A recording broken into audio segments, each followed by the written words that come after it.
Nosotros acompañamos esta moción de observación, perdón, que es que Juan Pablo está un poco emocionado con la moción de observación. Bueno, nosotros acompañamos esta moción de observación porque consideramos que en el debate que se hizo en esos 5 días de control político no hubo respuestas claras a varios de los interrogantes que planteamos. Voy a compartir una presentación brevemente, Presidenta. Consideramos que no hubo respuestas claras a muchos de los interrogantes que planteamos nosotros y muchos otros concejales. Nosotros creemos que esta moción de observación es un llamado de atención a la administración en general, en particular al secretario de Salud, por la responsabilidad que tiene en el manejo de la pandemia. Pero es una llamada de atención en general también porque los debates de control político no pueden ser espacios para que un funcionario venga a hacer una relación de actividades que quiere resaltar en su gestión. Tiene que ser un espacio para responder las inquietudes, preguntas, críticas, denuncias que formulamos los concejales. Nosotros deberíamos tener realmente la posibilidad de plantear inquietudes y que ellos respondan esas inquietudes concretas, diciendo eventualmente no son válidas por esto y esto y esto, pero no dejando a un lado eso y presentando una especie de informe de gestión. Otra razón que me lleva a mí a acompañar esta moción de observación tiene que ver con que, como les decía, tengo muchas dudas sobre el sustento que está utilizando, que tiene en cuenta esta administración para tomar medidas en medio de la pandemia. Yo no quiero por ningún motivo desconocer el esfuerzo personal del secretario de Salud, que ha demostrado diligencia para asistir a los debates, diligencia para responder cuando lo hemos llamado para preguntarle situaciones del sistema de salud, pero creemos que en el marco del debate sí hubo una falla clara. Y creo que hay dudas sobre los elementos que están llevando a la administración a tomar las decisiones, insisto en eso. No sabemos, porque preguntamos, pero no hay respuesta clara, que aparte del secretario y su equipo, la alcaldesa cuenta con un equipo de expertos en epidemiología y salud pública que la estén asesorando. Entendemos que se reúnen con el Comité Nacional, que reciben a veces inquietudes del Comité Nacional, que el Comité Nacional a veces no las comparte, los planteamientos que hace la administración distrital, pero no sabemos quién o quiénes están asesorando al distrito en esto en términos de epidemiología. Y hemos pedido que nos digan cómo, quiénes son, bajo qué criterio, con qué sustento, con qué elementos lo han hecho, cómo han transmitido esas recomendaciones, si hay un vínculo legal, si están contratados o no. A la luz de hoy, no sabemos si no hemos recibido respuestas al respecto de ese tema. Ahora, en medio del debate de control político, insistí en la necesidad de cambiar el enfoque. Yo creo e insisto hoy en que no podemos obligar a los ciudadanos en Bogotá a vivir un 2020 como se vivió, un 2021 como se vivió el 2020. Es como si no hubiéramos aprendido nada de los 10 meses que hemos tenido ya de pandemia, como si no se hubiera generado evidencia en estos meses que sirviera para no simplemente hacer copy-paste de los decretos de cuarentena de una etapa que fue al principio de la cuarentena de la pandemia con la nueva etapa. Yo sí creo que tenemos que demostrar un aprendizaje y no lo hemos demostrado. No hubo un planteamiento de parte de la Secretaría y del secretario de la estrategia. Es decir, mire, esta fue la estrategia general epidemiológica que escogimos. Esta fue la estrategia que determinamos era el camino, aprendiendo de lo que han hecho otros países, por qué aplicaron esta estrategia de supresión de esta forma y después migraron a mitigación. ¿Qué hicimos nosotros? ¿Qué aprendimos? Nada de eso se habló en la presentación del secretario. Y me parece que es una falencia grave que requiere una respuesta para la ciudadanía, y nosotros representamos a la ciudadanía. Y en este sentido quiero insistir en la necesidad de dar el debate a fondo sobre las cuarentenas. Hoy el concejal Espinosa particularmente mencionó cómo resultados de las pruebas, de las medidas, se han evidenciado y decía, mire, ya empezó a bajar, ya están bajando todo está bajando gracias a las medidas que tomaron. Yo me pregunto si realmente eso es realidad, si es producto o está correlacionado directamente, si hay una causalidad directa entre esas cuarentenas, lo que hemos visto en la evolución del virus. Yo no lo tengo tan claro. Y si uno mira las cifras de Salud Data, pues surgen más preguntas. Yo sé que hay un debate internacional en el campo de la epidemiología sobre la herramienta de la velocidad de contagio, el RT, para evaluar, digamos, decisiones que se toman en el marco de la pandemia. Hay quienes creen que eso no es suficiente.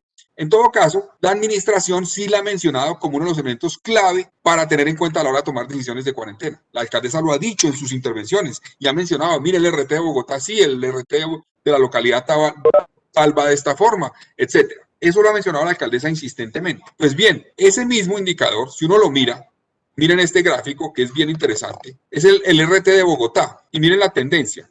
El último pico que se ve ahí en la raya azul que ustedes ven, el último pico es alrededor del 1 de enero y empieza a bajar. Y las medidas que se toman de cuarentenas están ahí marcadas en verde, cuando la tendencia del RT ya era a la baja. Ojo con eso, la tendencia del RT en Bogotá ya era a la baja.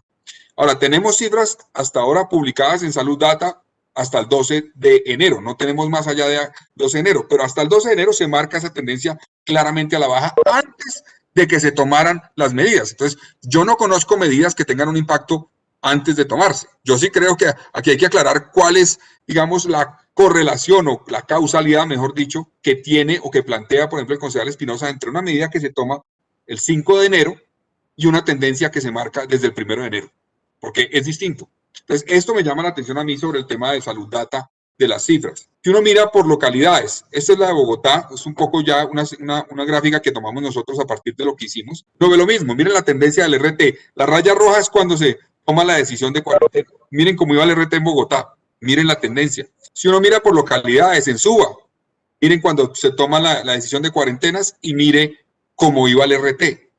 En Usaquén, lo mismo. En Engativá, lo mismo. En Kennedy, lo mismo. En todas las localidades de Bogotá, la tendencia de caída del RT empezó alrededor del 31 de diciembre, 1 de enero, 2 de enero. Ahí fue que empezó. Si uno pasa, ya no solamente por, que aquí hay llama la atención, hay localidades que tienen, eventualmente localidades que tuvieron cuarentena y otras que no. Por ejemplo, en estos días que estamos mostrando en la gráfica, Usaquén tuvo cuarentena, por ejemplo, ahí estamos viendo Usaquén, tuvo cuarentena, pero por ejemplo Kennedy en esos días no tuvo cuarentena. ¿Cuál es la diferencia de la tendencia de las dos? Les pregunto yo a ustedes. Si eventualmente las cifras de RT que publica Salud Data están equivocadas, bueno, yo aceptaré mi equivocación, pero es a partir de lo que tiene Salud Data publicado en este momento. Miren las cifras. Y si uno mira la proporción de muestras positivas, encuentra una tendencia similar. Aquí lo ven. Esto es desde el año pasado, desde marzo. Ahí se ve el segundo pico claramente. Y el segundo pico se marca especialmente el 3 de enero de 2021. Y a partir del 3 empieza la tendencia a la baja, claramente. Ahora, me dirán, no, pero es que el 5 contribuyó a la baja. Bueno, nos ha dicho la administración y nos ha dicho los epidemiólogos que los resultados o el impacto de una medida como la cuarentena no se ve inmediatamente. Tarda inclusive, lo han dicho, 2 semanas en reflejarse desde que se toma. Entonces, estaríamos hablando aquí de un dato que llegaría mucho más abajo cuando está la curva bajada. Es decir, la proporción de muestras positivas, que es la positividad de las muestras, tenía una tendencia a la baja cuando se tomó la decisión de cuarentenas desde un par de días o varios días antes. Y eso pues muestra efectivamente que la decisión de cuarentena se tomó cuando ya la tendencia era a la baja. Eso es aterrizando la proporción de muestras positivas también ya con el mes de diciembre y enero. Lo mismo, ahí ven que el 3 de enero es el pico más o menos y ya la tendencia a la baja empieza inmediatamente. No a los 14 días de la medida de cuarentena, que sería el 19 de enero. No, la tendencia a la baja empezó desde el 3 de enero, antes de que se tomara la medida de cuarentena. Entonces a mí me llama la atención sobre esto, porque decimos, no, la cuarentena sirvió. Realmente la cuarentena sirvió. Si hay localidades que no estaban en cuarentena y otras que sí tienen la misma tendencia, yo pregunto, ¿cuarentena que sirvió realmente o más bien que sirvió para afectar en un daño colateral a muchos habitantes de Bogotá? Estas son las muertes diarias en Bogotá por COVID. Aquí también vemos que la tendencia a la baja empezó alrededor del 12-13 de enero. Si el impacto de una medida de cuarentena tarda 14 días, como dice la administración, ese impacto habría sido el 19. Ya llevábamos varios días de tendencia a la baja cuando se ve el impacto de la cuarentena. Eso es Bogotá. Si uno mira Suba, pasa lo mismo. Inclusive aquí la tendencia a la baja empieza más o menos desde el 4 de enero. Otra cifra importante, desde el 4 de enero empieza la tendencia a la baja en muertes por COVID en Suba. No desde que se toma la cuarentena, desde antes, insisto yo. En Gativá la tendencia es la misma también. La tendencia empieza a bajar uno podría decir que desde el 12, 14 de enero empieza a bajar. Es decir, antes de que se vea el impacto de las cuarentenas. Esto me lleva a mí a preguntar con qué sustento entonces toman la medida de cuarentena la administración. Antes de pasar al siguiente punto, que es ya un poco lo final, Presidenta, yo quiero aterrizar una cosa aquí que el secretario no nos ha contestado, no nos ha explicado. Nos explicó una cosa de la forma como el virus afecta al cuerpo, pero no nos explicó esto que es mucho más importante, en mi opinión, para las decisiones de política pública. Y es vinculado con lo que les acabo de presentar. ¿Cuál es el ciclo de un virus de estos? Primero, hay una estacionalidad de los virus. eso lo sabemos. No hay claridad sobre la estacionalidad del virus del coronavirus, eso se está estudiando, aunque este virus se conoce ya más sobre este virus que sobre otros virus que tienen mucho más tiempo. En esos temas, digamos, hay indicios no concluyentes todavía que tienen un comportamiento similar al de la influenza. Esos indicios, por ejemplo, en el caso de la influenza, un ambiente seco y frío es un ambiente propicio para que el virus se transmita más fácil. No sabemos si eso ocurre en este caso. Lo que sí sabemos es que, por ejemplo, un elemento de estacionalidad, que es el comportamiento social, la forma como la gente se relaciona, se reúne, se encuentra, tiene un impacto. Eso lo sabíamos y sabíamos que en diciembre iba a pasar. Eso no era, digamos, matemática cuántica. Se sabía que la gente iba a cambiar de comportamiento en diciembre y iba eventualmente a empezar a reunir. Entonces, les decía, la estacionalidad del virus. No nos ha contestado el secretario, no nos ha dicho cómo han analizado en el mundo, aquí en Colombia y en Bogotá, la estacionalidad del virus. ¿Y qué, digamos, implicaciones tiene esto para analizar, por ejemplo, estas curvas? El hecho de que veamos un RT que empieza a bajar antes de que se tomen medidas tiene que ver seguramente con esa estacionalidad del virus, con la relación o con la forma como se relaciona la gente. Y una pregunta clave. A mí me dicen varios expertos que el ciclo del virus es claramente el siguiente. Cuando uno ve que el RT sube, es lo primero que sube, luego van a subir los casos positivos, luego va a subir la infección por respiratoria aguda, infección respiratoria aguda, luego el nivel de hospitalización, luego la estancia en UCI, no la ocupación todavía de UCI, sino la estancia en UCI, cuánto dura una persona en UCI, eso va a subir, luego la ocupación de la UCI sube y finalmente lo último que sube es la mortalidad. Y cuando empieza a bajar es al revés.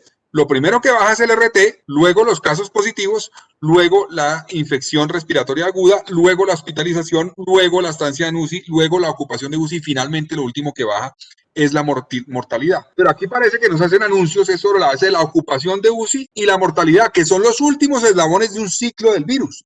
¿A qué voy con esto, presidenta? A que la administración, si tenía la información que uno espera que tengan por Salud Data, sabía muy bien la tendencia de este virus en diciembre, sabía para dónde iba todo y tomó las medidas, si es que había que tomarlas, tarde, ya cuando la tendencia era la baja,